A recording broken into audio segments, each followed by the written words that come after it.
Hello again. This is the Hall of Heroes History Podcast, where we talk about things that otherwise, outside of this, no one would care about. But you do, and that's why you're here. And we love to give you information like this.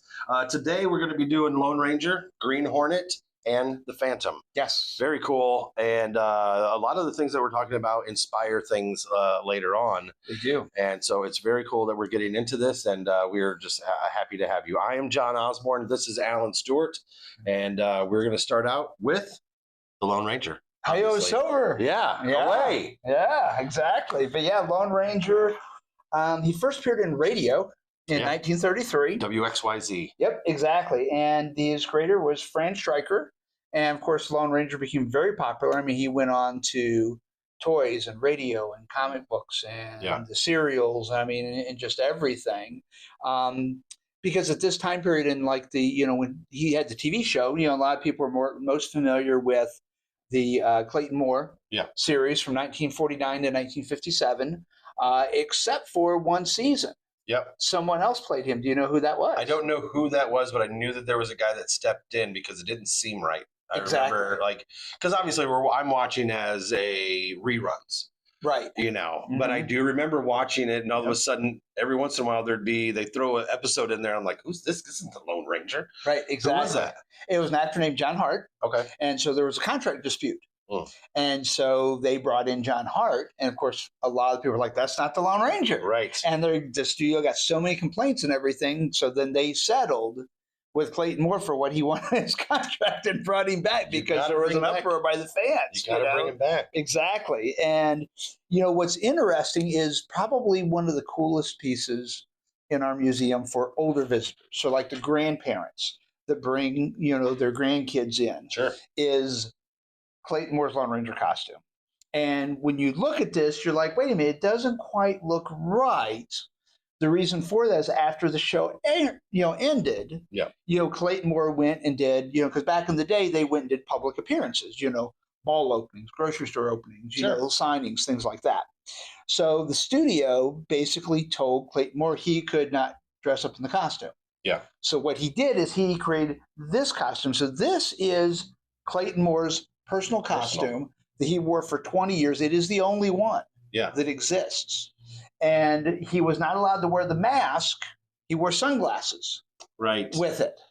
Yeah. And that's what a dumb thing to be able to to nitpick about. The guy who plays Lone Ranger is not allowed to wear the mask. Yep. They did a whole song about that, right? I mean, they did. You don't take the mask off the old Lone Ranger. And you don't mess around with Jim. Exactly. Yeah. I know who Jim was. But yeah, this is just very cool. In fact, our dear friend George, who had passed away earlier this year, was a huge Lone Ranger fan. And when we won the costume at the Hollywood auction, he was the first person I called. Yeah. And he's the reason I bought this costume from the museum's collection, because I knew he was a big fan. That's cool. And he was he volunteered for 15 years, and George was an amazing, amazing person. And we have a memorial plaque here at the museum, for George. But the costume, George is the reason that we have this costume. And so in the TV show, you can obviously see the difference, because I believe in the TV show, it was a folded button type of costume. Yep. So you can easily tell that it's not the same. But if you put Clayton Moore in blue with a red scarf and a white hat, you got Lone Ranger. And you got the pistoleros, so I mean, you got the pistols. And what's really cool is when he wore this costume and he went out and, met, fans and stuff, he would give them a silver bullet. He would give these to kids at public appearances. So this is like one of the silver bullets that he gave out in like the 60s and 70s and even into the early 80s. Yeah. And he had passed away in the 90s. And it says, Lone Ranger 45. On the bottom of the bullet. Right. And so he would hand these. It's not a real bullet. It's a plastic. It's not a real bullet. Everyone knows he wasn't handing out real bullets. Right. He wasn't. No, it's plastic. Yeah. But it's just Lone Ranger 45 on the bottom of it. And sometimes he would try to sign them, or at least initial them. Unfortunately, ours is not signed. Yeah. We do have an autographed photo on the on the wall. Right. But yeah, and then these are toys, and of course you've got Tonto. You can't forget Tonto. And was played by Jay Silverheels through the whole series. Right. And what was interesting, he was a Native American out of Ontario, Canada. He didn't even live in the United States. Right. So that's interesting. And of course, the other big star was of course Silver, the horse, and as you see here, he had his own comic. They even had Dell did a Lone Ranger comic book series, but they even did a Silver comic book series. Silver had his own comic book. And then what was the horse's name for Tonto? I do not remember. Now that is it's a trivia question on top of a trivia question. I don't remember. Did he have a name? So he does have a name, but the trivia was a Scout? Yes. Okay, I got it. By the way, if you know what movie, and I didn't Google it. You guys all saw. I didn't touch my phone. I didn't Google that. Okay. But if you know what movie I'm referencing, it'll be even that much more fun for you. If you don't, I don't care. No. So yeah, there is a anyways, he had his own horse, and if it wasn't for Tonto, there wouldn't be a Lone Ranger. That is true. So if you go back and you do the story, I'll do the story real quick. Yep, real quick. There are 6 Texas Rangers going out and trying to hunt down these bad guys. Yep. They get to an area that they don't know very well, and like a canyon. And so they get a local guide to help them. Well, these 6 Texas Rangers don't know that this local guide is actually on the side of the guys that they're trying to hunt down. And so he tells them where these Rangers are, and then they come in and kill all 6. Ambush them. And well, they think they kill all 6. Now, this Texas Rangers guys were led by Captain Dan Reed. Captain Dan Reed was the lead on that, and his little brother John Reed was also part of the 6 Rangers that were almost killed. John Reed is the one that wasn't killed. Tano comes along, sees that there's a Lone Ranger almost dead. He nurses him back to health, and then John Reed goes back to where his brother is, cuts cloth from his brother's vest, and that is the mask that the Lone Ranger wears. It's black leather, correct? And it's black leather. Black leather, yep. Yeah, so if you never knew or you never even wondered what the mask is from, you just learned that it's from the vest of his dead brother. Exactly. So very interesting. And we have some more stuff to get to also. We do. That is going to tie into the Lone Ranger. Yeah, our next character is related to the Lone Ranger, and that is the Green Hornet, and we're going to kind of talk about that now. Yeah, that's going to be really cool. You're going to like it. So we're back with the Green Hornet, and we'll finish the tie-in if you were paying attention. That there's a relationship between the Lone Ranger and the Green Hornet. Now, you can filter back a little bit and see what I was talking about. But Dan Reed, who is the captain of the 6 Lone Rangers, has a son, and his son has a son, and he names him Britt Reed. Britt Reed, who is the Green Hornet, is the great grandnephew of the Lone Ranger. Yes. And why is that? And you'd be like, well, why would anyone do that? Why is that? It's so weird. Those characters aren't connected. They are connected. Yes. Because they both have the same writer. Fran Stryker wrote Lone Ranger, and then he wrote Green Hornet. Yep. He was the co-creator of both characters. Exactly. Yeah. Yep. And so he decided to make them related. The Green Hornet first actually appears in 1936 in Radio. Is where he first comes in. Which is pretty much the same as Lone Ranger. Lone Ranger appeared in Radio in 1933, and then... But that's where Fran Stryker he was a radio announcer. He was a radio guy. Exactly. He wrote for radio. Exactly. And so that's why you had, 1933 Lone Ranger, and then Green Hornet in 36, 3 years later. And then throughout the 40s, the Green Hornet became very popular in comics. And I don't think he was ever in the newspapers, though, but he was in the comics. Serials, yep. So the comic over here to the end, that was what he looked like in the comics in the 40s. That was his original look. Right. And then they changed his look for the 1966-1967 television series, starring Van Williams as Green Hornet and Bruce Lee as Kato. Right. And what's very, very cool, so we have some of the original comics that came out in the 60s, the TV guide. This is actually a button that came out in the 60s, still in package, and is actually autographed by Van Williams. So that's something very cool for our collection. Yeah, that's really cool. And then we have a replica mask. This mask was made in the 90s, but they were made from the molds from the original TV show mask. So which is cool. when he wore a mask, it was not a tie in the back of your head mask. Right. As you can see, it's almost wore like glasses. Exactly. So that's what Britt Reed would wear is something that's not exactly what you consider one of those regular masks that people have, but it's almost kind of a cowl. A little bit. It doesn't go all the way down, but it doesn't go all the way up either. So it's kind of similar to Robin's mask a little bit. A little bit. Yeah. Yeah. A little bit. Yeah. That's kind of neat. Yeah. So. And of course, what's interesting is, he was a newspaper publisher. Yeah. For the Daily Sentinel. Exactly. Yep. And then, Cato was his chauffeur. Yeah. But Chauffeur? Okay. Yeah. I thought you were being super fancy. I'm being very fancy. Yeah. Being fancy today. But what's cool is he had a gas gun.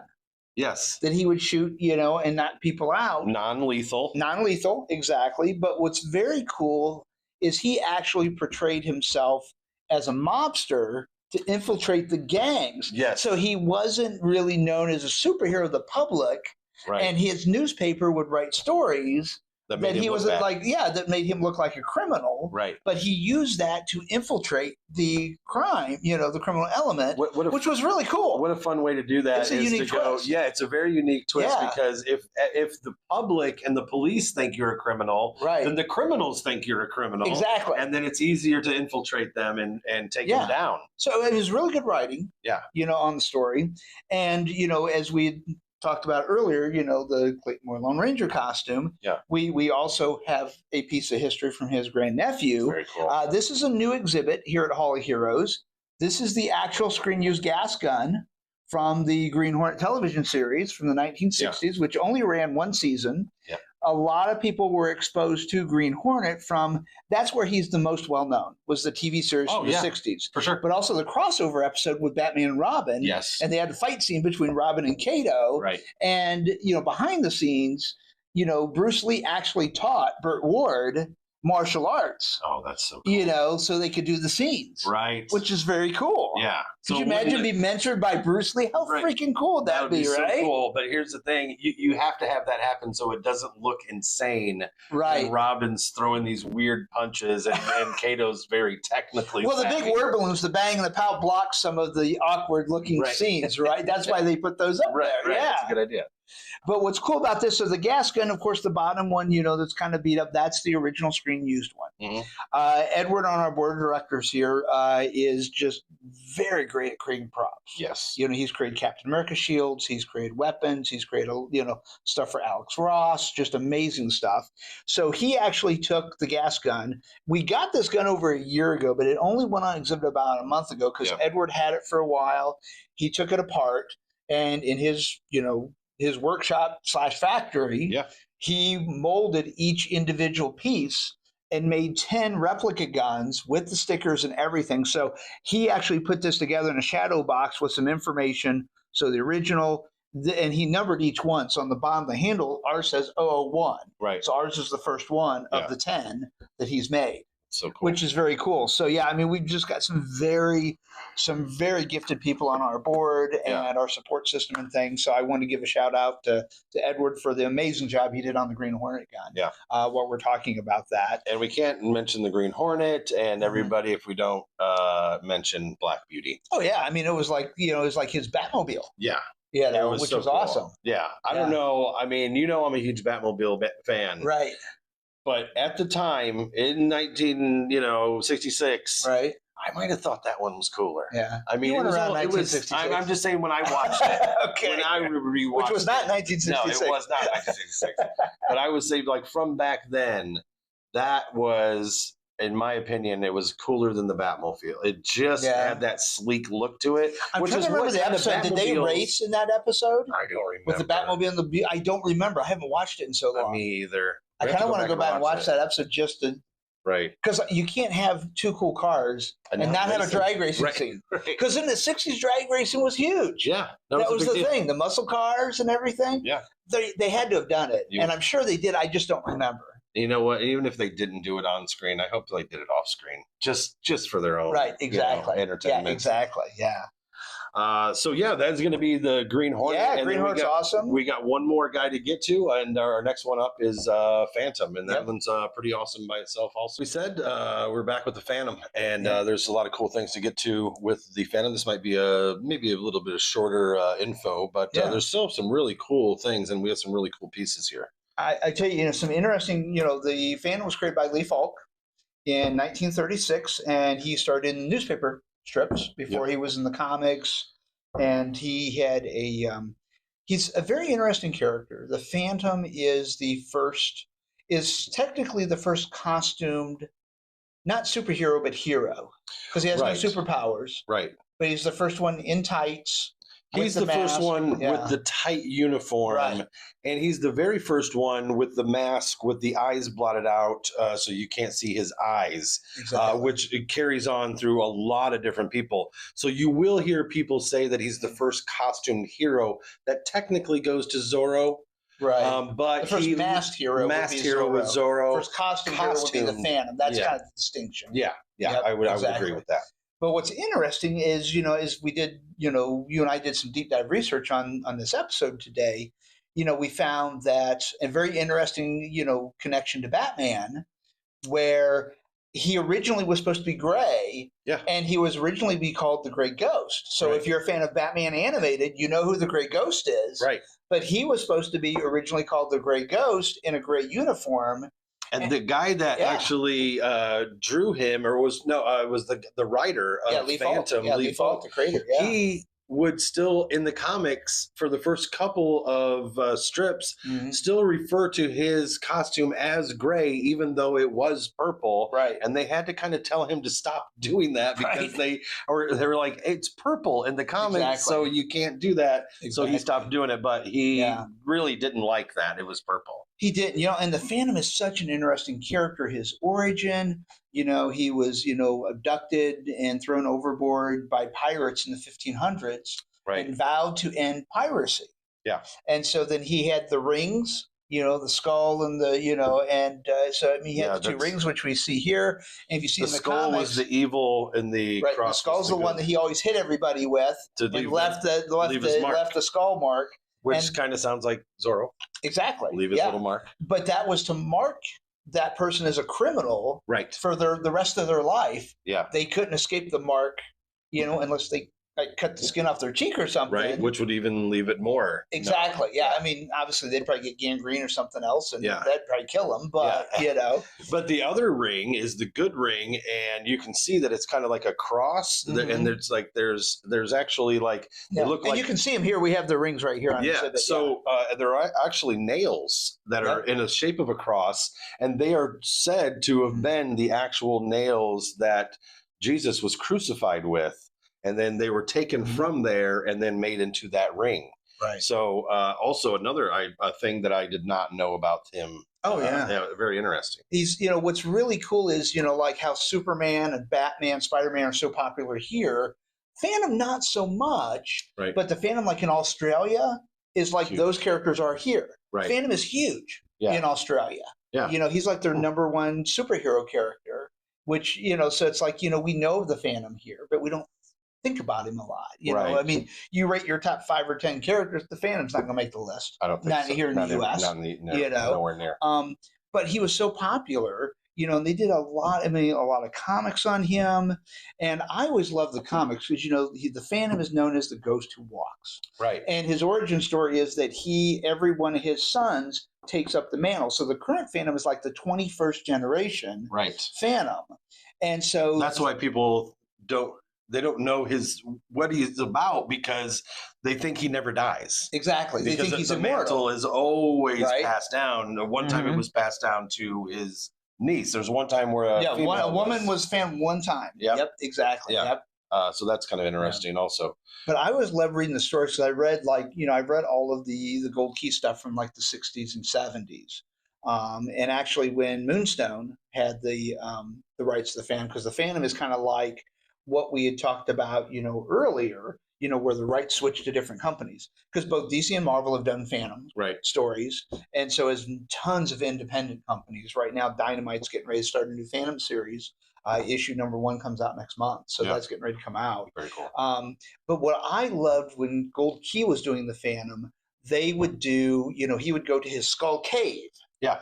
And where he would have like gold and treasure and all these historical artifacts, like the Ark of the Covenant and things. He would have these things in his Phantom Cave that him and his predecessors had saved over the 21 generations, over like 500 years of history. He's got historical artifacts in there. Right. What I always loved is they had a journal, and that it would have the exploits of all the different generations. So I always loved the stories where the current Phantom would go in, open the journal, and read one of the stories, and they would show the story of one of the previous generations. That's cool. The one thing, because I've read all of these comics, so when Moonstone had the rights about 15, 20 years ago, I actually submitted a story. Because a lot of people know that I was a comic book writer. Right. But I never saw any World War II Phantom stories. I'm just like, why? Right. So I wrote one, which would have been the 19th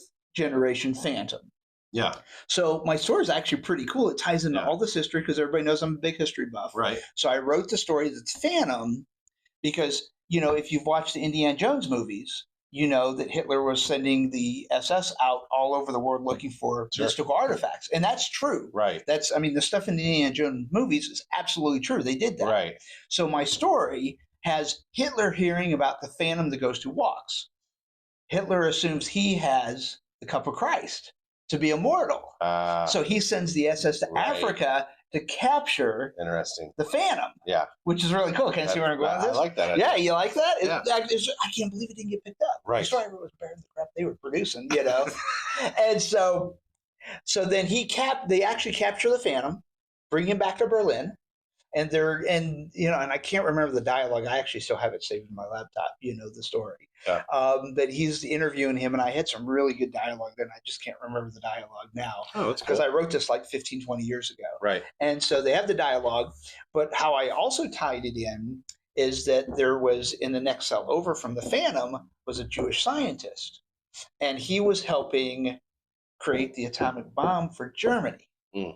So the Phantom escapes, grabs the scientist, rescues him, and they blow up the entire lab on their way out, which stops the nuclear program for Germany. Nice.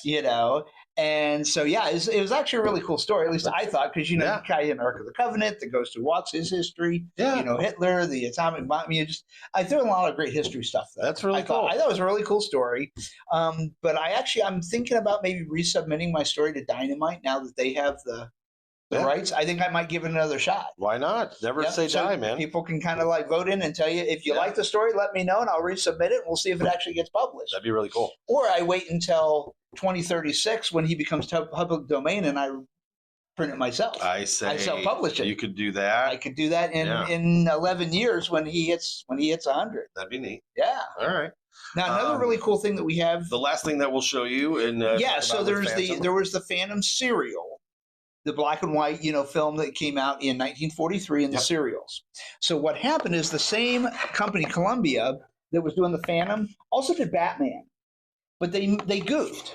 They did this poster of Batman and it says the Phantom. Now, wasn't the artist, he didn't know who Batman was? I'm not sure how this mistake happened. Right. But this is one of the original posters from 1943 that was a mistake. Yeah.